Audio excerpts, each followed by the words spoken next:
Shalom Indonesia, dan shalom saudara yang diberkati oleh Tuhan. Salam sehat, kuat dan sejahtera bagi saudara dan keluarga. Kiranya shalom Tuhan, shalom dari Sang Raja Shalom, yaitu Yesus Isa Al-Masih Sang Raja Damai. Itu memerintah dalam hati dan pikiran saudara hari ini. Dalam kesempatan ini saya mau membahas satu hal, yaitu bicara tentang kutuk. Nah, saat sudah mendengar kata kutuk, apa yang muncul dalam pikiran saudara? Mendengar kata kutuk, apa yang otomatis timbul di dalam pemikiran saudara? Nah, umumnya, orang kan selalu mengaitkan kutuk dengan kalau saudara pergi ke pedukunan, atau waktu kecil dimandikan air kembang, atau saudara pernah pergi ke kelenteng-kelenteng untuk feng shui, atau ke tempat-tempat keramat, ya, mencari pesugihan, pergi ke dukun-dukun, ke orang pinter. Ya, dulu saya belajar ilmu kegelapan, ya, karena nenek saya orang Sunda besar di Rengas Dengklok, tentunya daerah Muslim, ya. Dan adik ibu saya itu dukun di kampung pada waktu itu. Jadi secara otomatis itu lingkungan saya seperti itu. Dan orang-orang kalau sakit yang paling gampang itu pergi ke dukun pada waktu itu. Dan di kampung belum ada rumah sakit memadai, dokter juga cukup. Jadi yang paling gampang sekali kalau sakit ya pergi ke dukun lah gitu ya. Itu yang paling gampang. Nah, ketika saya bertobat, jelas kalau memang pernah ke dukun-dukun, pegang jimat-jimat, segala macam, betul itu akan menarik kutuk dalam hidup saudara dan saya. Kutuk dalam keluarga, kutuk dalam, ya itu bisa terjadi. Nah, salah satu ciri dari manifestasi kutuk itu adalah sebuah kejadian yang terus-menerus berulang-ulang. Gitu ya. Kejadian yang sama berulang-ulang. Bisnis terus-menerus bangkrut, terus-menerus gagal, terus-menerus seperti itu. Ya, tentunya bisa banyak sebab kenapa bisnis bangkrut. Tapi kalau kejadiannya berulang-ulang terus-menerus, padahal saudara sudah berusaha dengan segala macam cara untuk menjalankan bisnis saudara dengan benar, ya, dengan cara yang benar. Tapi somehow ada faktor X, saya sebutnya ini, faktor kekuatan lain yang apapun yang sudah usahakan itu selalu gagal dalam bisnis. Contoh yang lain berupa kutuk adalah kematian. Ya, anak mati dengan cara yang aneh. Dan itu terjadi secara terus-menerus. Atau kasusnya bukan cuma hanya satu, tapi banyak kasus. Atau perceraian bisa juga gitu ya. Tapi ini kejadian yang betul-betul ada faktor X ya. Gitu, ada faktor X-nya. Faktor yang aneh yang saudara tidak bisa mengerti, saudara sudah berusaha sebaik mungkin, tetapi sepertinya ini bencana, sepertinya ini kegagalan, atau kebangkrutan, atau sakit penyakit yang aneh, ini ada dalam diri saudara, bukan cuma 1-2 kasus, tetapi ini beruntun, berentet, dan terus menerus. Padahal saudara sudah coba hidup sehat dan segala macamnya. Oke. Nah, ini biasanya bagaimana kita mendeteksi bahwa ada kutuk gitu ya dalam hidup seseorang, dalam keluarga seseorang, atau dalam bisnis seseorang. Jadi sebuah kejadian yang tidak biasa, aneh, berulang-ulang, terjadi terus-menerus, ya seperti itu. Nah, ini biasanya kita akan langsung mendeteksi bahwa ada faktor X ini. Faktor X ini bisa tadi salah satunya adalah kutuk.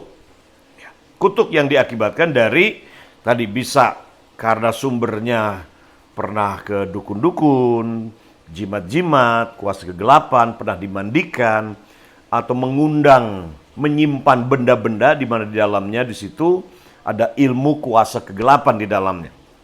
Ya, dulu ketika saya bertobat, saya punya jimat-jimat karena saya mandi 7 sumur, kemudian saya punya ilmu, punya keris, punya sabuk yang sudah diisi oleh kuasa-kuasa kegelapan. Saya pegang ilmu kebal.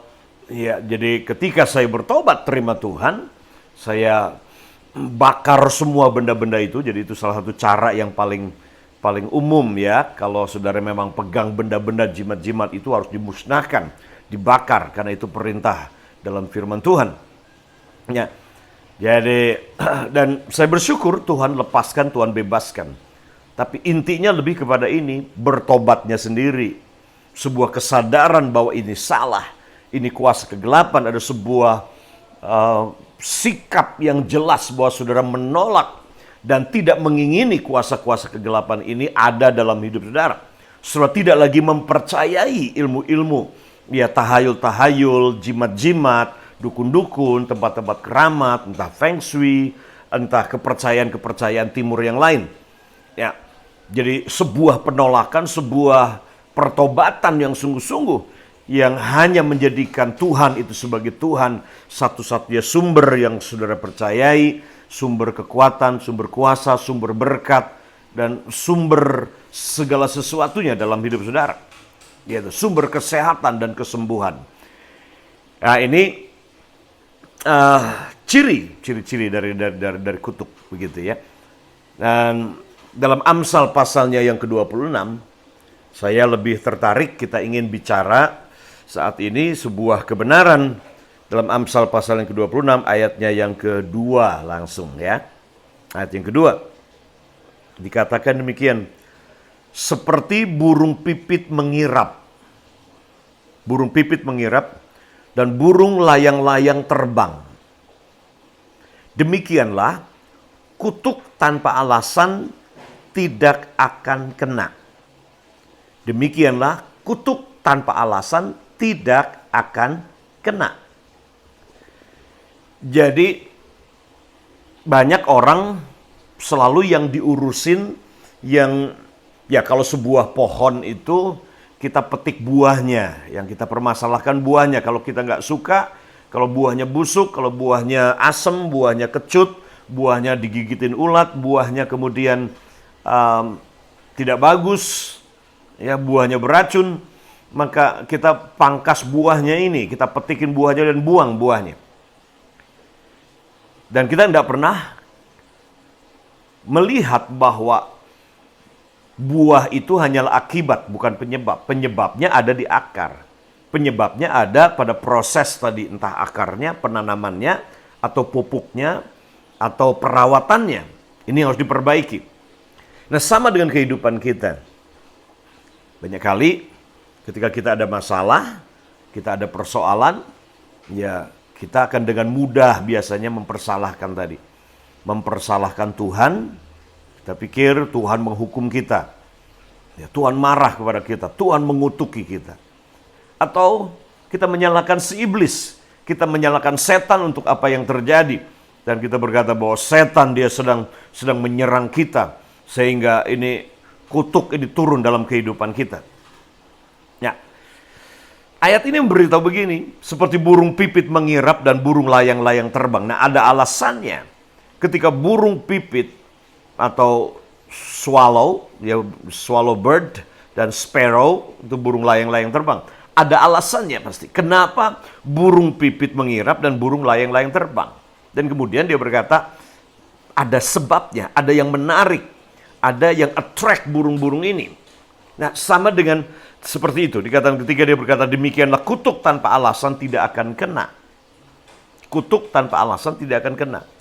Jadi yang menjadi fokus kita hari ini dalam perjanjian baru bukan bagaimana menangani kutuknya, tapi bagaimana kita menghilangkan semua alasan-alasan ini tadi. Ya, semua alasan. Alasannya inilah yang kita harus beresi. Saya sering katakan di mana ada gula di situ ada semut. Nah, percuma kalau kita beli baygon, semprot semutnya, tapi kemudian kita tidak bereskan alasan kenapa semut itu dia berkerumun di situ. Semut ngumpul karena ada gula yang berceceran, ada yang manis-manis yang tercecer di meja saudara, bahkan mungkin di tempat tidur saudara. Ya. Jadi yang diperlukan adalah ini. Bukan pertama-tama menangani semutnya dulu, tetapi alasan kenapa semut itu kumpul, ada di situ, itu yang harus diberesi. Jadi kalau gula ini bersih, mejanya bersih, nggak ada gula yang berceceran, tidak ada akses di mana gula dengan mudah dimasuki oleh semut, maka pasti meja bersih, tempat tidur bersih, rumah akan bersih dari semut-semut yang kadang menjengkelkan itu. Sama dalam kehidupan ini. Ya, karena dalam perjanjian baru, dalam Galatia pasal yang ketiga, yang ke-13 dikatakan bahwa Kristus telah menebus kita dari kutuk hukum Taurat. Bagaimana caranya? Dengan Yesus sendiri dia menjadi kutuk bagi kita. Nah, kutuk hukum Taurat ini sebuah akibat ketika bangsa Israel melanggar perintah Tuhan, 10 hukum Taurat itu. Ya, 10 perintah Tuhan dilanggar, maka secara otomatis kutuk akan turun ke atas mereka, dan bentuk dari kutuk ini biasanya yang pertama itu adalah sakit penyakit. Penyakit sampar, penyakit menular, ya itu penyakit. Yang kedua adalah kemiskinan, ekonomi. Kondisi ekonomi yang diserang habis-habisan. Ya entah itu bentuknya orang Midian yang datang menghabisi hasil panen mereka. Ya, jadi banyak cara bentuknya itu. Bagaimana kutuk termanifestasi khususnya menyerang kehidupan ekonomi bangsa Israel. Dan kemudian ujung-ujungnya tentunya adalah kematian. Ya, kita melihat ini berulang-ulang terjadi masalah ini dengan bangsa Israel. Ribuan orang mati. Kenapa? Ketika mereka bersungut-sungut, mereka nggak mempercayai Tuhan, mereka menyembah berhala, menyembah lembu emas, patung tuangan, maka secara otomatis pemberontakan dan dosa ini yang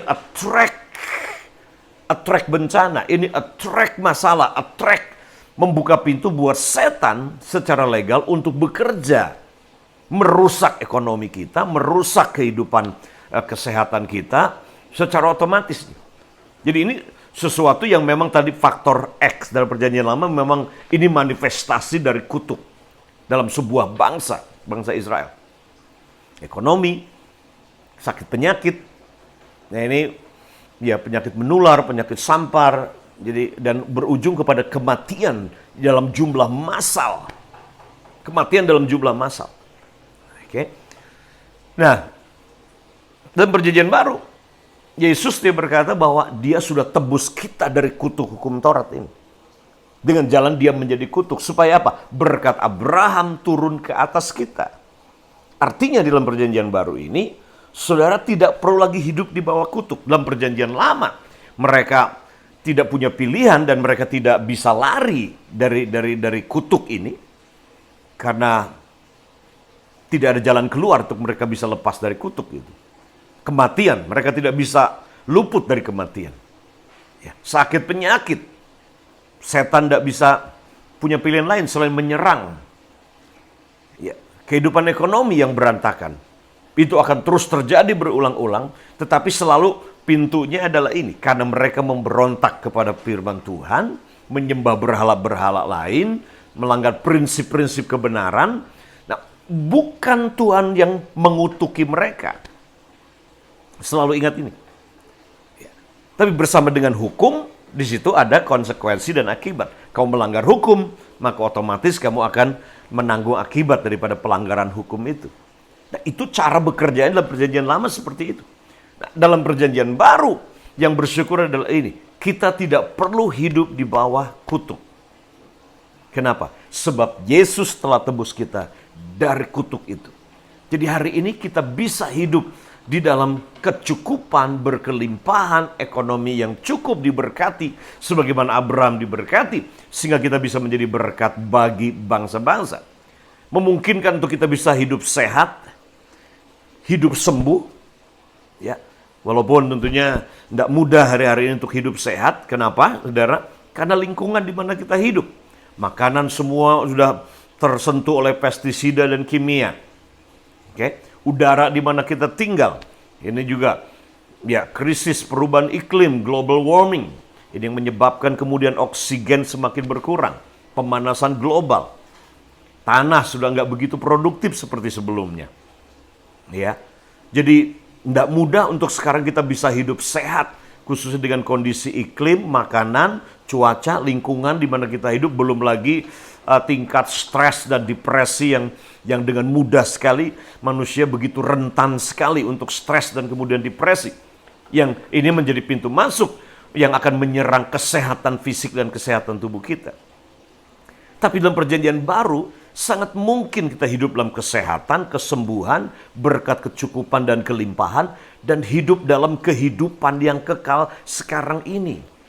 Karena kata kematian telah dikalahkan ketika Yesus mati di atas kayu salib. Hari ini. Jadi, saudara bisa bebas dari kutuk. Yang perlu hari ini adalah seperti ayat ini katakan, kutuk, demikianlah kutuk tanpa alasan tidak akan kena. Jadi, saudara bisa bebas tidak kena kutuk. Ya, kutuk itu tadi ciri-ciri seperti itu. Ya, faktor yang entah itu sakit menular, sakit sampar, kemiskinan, gagal terus dalam bisnis, atau sesuatu yang turun-temurun, sesuatu yang berulang-ulang terjadi, sesuatu yang nggak masuk akal sepertinya, begitu sakitnya, kebangkrutannya. Jadi ini biasanya tanda-tanda. Nah, sekali lagi, jangan terlalu mudah untuk kita selalu menyalahkan kemudian setan, apalagi Tuhan mengutuki kita. Karena Tuhan tidak mengutuki kita. Tidak. Yang dibutuhkan adalah ini, seperti ayat ini katakan. Kita harus singkirkan alasannya. Karena kutuk tidak akan kena tanpa alasan. Jadi untuk hidup bebas dari kutuk hari ini, sederhana. Singkirkan alasannya. Kalau saudara tidak mau semut berkeliaran di meja, pastikan meja saudara bersih, tidak ada gula yang manis-manis, ya, jam, coklat, apa saja yang manis, yang merupakan makanan kesukaan semut, itu nggak ada lagi di meja saudara. Kalau mejanya bersih, semut akan bersih. Jadi hari ini, itu yang diperlukan. Oke? Itu yang diperlukan hari ini. Saudara bisa hidup dalam berkat, saudara bisa hidup dalam kelimpahan, saudara bisa hidup di dalam anugerah ini. Di dalam bilangan dikatakan bahwa apa yang Tuhan berkati tidak bisa dikutuki oleh siapapun. Nggak bisa. Nah, luar biasanya adalah ini. Saudara orang-orang yang diberkati karena saudara ada di dalam Kristus. Saudara diberkati karena engkau ada di dalam Yesus Kristus Tuhan kita hari ini. Sehingga nggak ada yang bisa membuat saudara ada di bawah kutuk lagi hari ini dalam perjanjian baru. Kecuali tadi ada alasan yang membuat kemudian attract tadi itu. Yang menarik. Yang menjadi pintu masuk buat kerajaan kegelapan. Dia datang dalam hidup saudara dan kemudian merusak, menghancurkan kehidupan saudara. Jadi jangan sibuk urusi kutuknya. Jangan kita sibuk salahkan setan, salahkan Tuhan. Yang dibutuhkan adalah ini. Kita minta Roh Kudus menolong kita mengevaluasi, melihat alasan-alasan apa saja yang bisa menyebabkan krisis ekonomi dalam hidup kita terjadi, yang menyebabkan kebangkrutan terjadi, yang menyebabkan sakit-sakitan terus hidup kita, yang menyebabkan kemudian kematian yang tiba-tiba dan kematian yang aneh yang tidak masuk akal. Nah, kita beresi alasannya. Betul? Kalau saudara hari ini masih pegang jimat-jimat, kalau sakit pergi ke dukun, minum air kembang dari mbah dukun di mana, atau saudara bolak-balik pergi ya ke tempat-tempat pesugihan, tempat-tempat keramat, dan saudara mempercayai itu, dan kemudian saudara minum atau memiliki benda-benda yang telah didoakan, diserahkan kepada kuasa-kuasa kegelapan di tempat-tempat keramat itu, saudara sedang membuka pintu. Ini alasan, akan menjadi alasan yang kuat buat setan. Kemudian dia menyerang saudara, bahkan mendatangkan kehancuran dan menyiksa saudara. Singkirkan itu. Kalau ada jimat-jimat, singkirkan, buang, bertobat. Kalau saudara pergi ke dukun-dukun selama ini, bertobat dari semuanya itu. Kristus sudah menembus saudara dari kutuk hukum Taurat. Tapi bukan berarti secara otomatis saudara kemudian hidup dalam berkat Abraham, kalau saudara tadi tidak menyingkirkan alasan-alasan kenapa kutuk yang manifestasinya tadi, ya kemiskinan, sakit penyakit, itu kemudian menimpa kehidupan saudara. Singkirkan alasan. Nah, Ada banyak alasan kenapa rakyat masyarakat miskin. Ada banyak alasan kenapa kita sakit-sakitan. Nah, saya bicara bukan yang umum. Ya, kalau saudara sakit-sakitan oleh karena saudara makan tidak sehat, tidurnya nggak benar, saudara miskin karena saudara nggak mengelola uang dengan baik, nah tentunya itu lain berbeda. Itu bukan kutuk. Itu adalah kebodohan, sakit karena kesalahan sendiri. Miskin kekurangan karena kebodohan dan kesalahan saudara sendiri. Nah, saya nggak bicara tentang itu. Saya bicara tentang sesuatu yang memang ini faktor X. Kenapa sudah berusaha, ya mati-matian, ya bekerja, bisnis, hidup sehat, tapi kemudian saudara harus mengalami hal-hal yang terjadi dalam hidup saudara. So, ini pesan saya hari ini menurut firman Tuhan. Oke, Tuhan mendeklarasikan berkat Abraham buat diri saudara. Saya deklarasikan berkat Abraham atas hidup saudara. Karena itu yang menjadi fokus kita adalah seperti ayat ini. Ya, seperti burung pipit mengirap dan burung layang-layang terbang. Demikianlah kutuk tanpa alasan tidak akan kena. So, saudara bisa bebas dari kutuk apapun dalam hidup ini. Kalau alasannya itu disingkirkan dalam hidup saudara. Jangan fokus kepada akibat. Fokuslah kepada penyebabnya. Bukan fokus kepada kutuk adalah akibat. Kemiskinan, kegagalan, itu adalah akibat. Ya. Tetapi penyebabnya ini yang harus menjadi fokus kehidupan kita. Oke? Tuhan Yesus memberkati saudara. God bless you. Bye-bye.